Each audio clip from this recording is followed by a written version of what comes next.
Tanah yang kita pijak ini, di antara gunung, hutan, dan lautan, bersemayam nama-nama yang diwariskan dari zaman purba.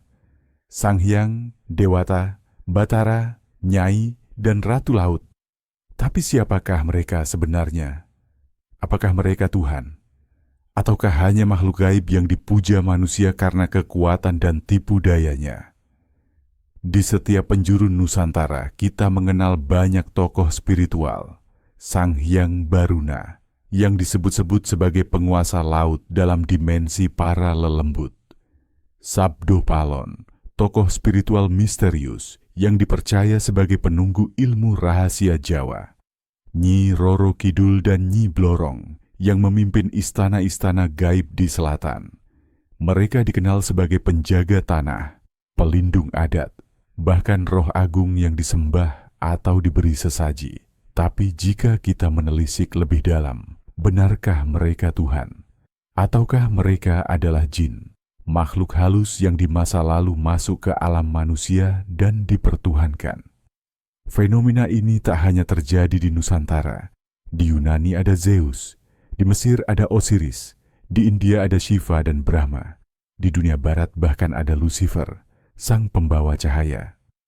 Ciri mereka hampir sama, berkuasa, bisa marah, bisa jatuh cinta, punya musuh dan bahkan mati.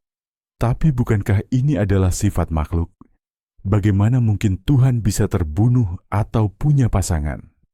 Dalam Islam, Tuhan tidak beranak dan tidak diperanakkan. Dia tidak butuh sesaji, tidak butuh kuil, dan tidak pernah tidur. Seorang jin cukup muncul dalam wujud cahaya, menyampaikan beberapa kalimat hikmah, lalu meminta sesaji. Maka lahirlah agama baru, lahirlah gelar baru, Sang Hyang Agung, Dewa Ratu, atau bahkan Tuhan Cahaya.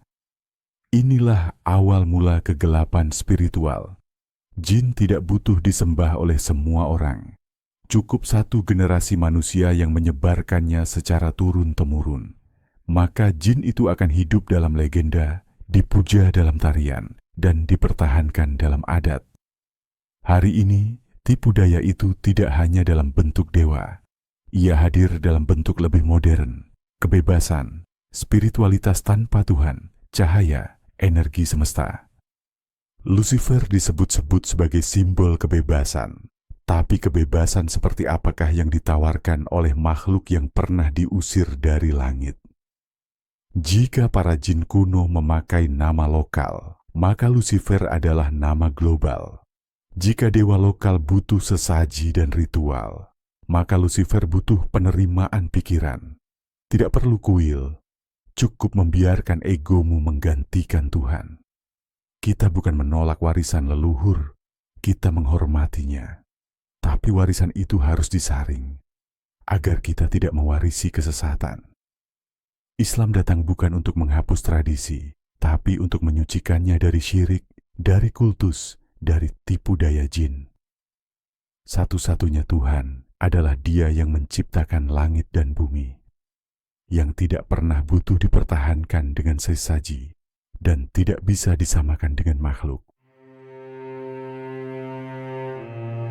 Di episode berikutnya, kita akan membahas struktur kekuasaan dunia kegelapan, dari Azazil, Lucifer, hingga penguasa laut dan para demon pemikat manusia. Tetap bersama kami di serial Tatanan Gaib Antara Cahaya dan Kegelapan.